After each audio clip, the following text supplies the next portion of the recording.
Further increase in tariffs on planes made by the company, making it prohibitively expensive to import them. The United States claims Bombardier has received unfair financial support from the UK and Canada, where the planes are assembled. Our business correspondent Joe Lynam reports.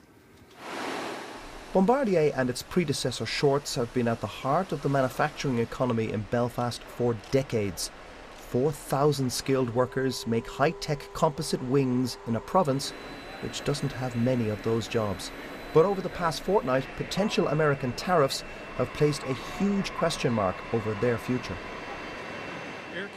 Now, in a new blow, the US Commerce Department has slapped a further 80% tariff on Bombardier planes, meaning that all of its largest aircraft could soon face import duties of up to 300% in America. It looms very large over these workers, and it's time for this British government to actually step up for British workers. We see it within Britain being bullied now, the British government being bullied by Boeing. The EU needs to step in because effectively they're being bullied now too. It needs to stop, and it needs to stop now. And for Bombardier workers, it's a waiting game. We know we've still got a job to do, and keep our fingers crossed. We just keep knuckling down and keep working away, you know. It'll affect the whole company probably, if whatever the outcome is.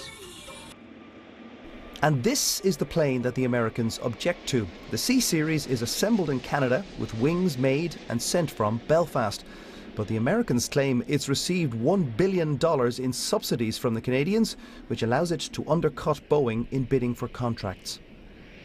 This whole row puts the government and especially the business department in something of a bind.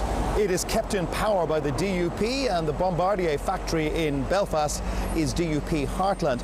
But at the same time, Boeing, which initiated these tariffs, employs more people than Bombardier, 19,000 people elsewhere in the UK, and it's building a new factory in Sheffield. We have an international regulatory regime which has worked extremely well. These type of measures threaten competition and innovation, and as a consequence that's bad news for consumers wherever they are. These 300% tariffs are recommendations by one branch of the US government. If there's no solution, though, they will come into force in February.